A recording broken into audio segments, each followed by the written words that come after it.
Who are the Lizardlords? Let's get into it. Lizardlords was a name given to the Varunians, though they probably would have preferred to be called Dragonlords instead.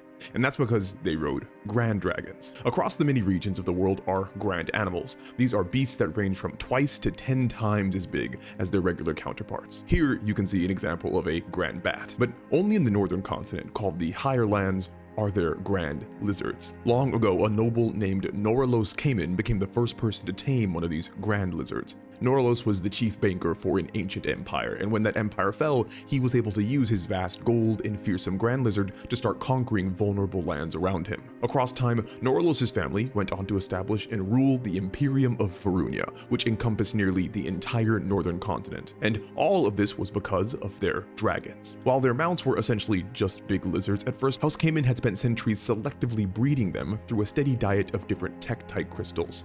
These are gems and jewels with magical qualities that no one can really explain. But this allowed the Caymans to make the lizards larger, with bigger scales, sharper claws, and heightened senses. This turned the ancient lizards into the modern dragons of many different breeds and variations. The only thing the Caymans never figured out how to do was get dragons to breathe fire. But the Caymans knew that they couldn't expand their rule if they were the only ones riding dragons. They eventually married into other families and taught them the secrets of dragon taming as well. Over time, this allowed for thousands of different nobles and soldiers to become lizard lords. However, as the royal family, House Cayman bred the best dragons for themselves. This was the Imperious breed, famed for its speed, strength, and most of all, intelligence. The Imperious dragons became the pride of House Cayman, and as such, they would often parade them around, decorated in gold and jewels. But like so many ancient empires, the Imperium of Varunia and the lizard lords who ruled it fell, giving way for powerful new conquerors and kingdoms to arise. But the dragons persisted, finding refuge in hidden breeding grounds and groves that the Caymans had kept secret. In more modern times, dragons are rarely tamed and more actively hunted for their scales, claws, and bones. But if someone with dragon blood were to venture into these hidden groves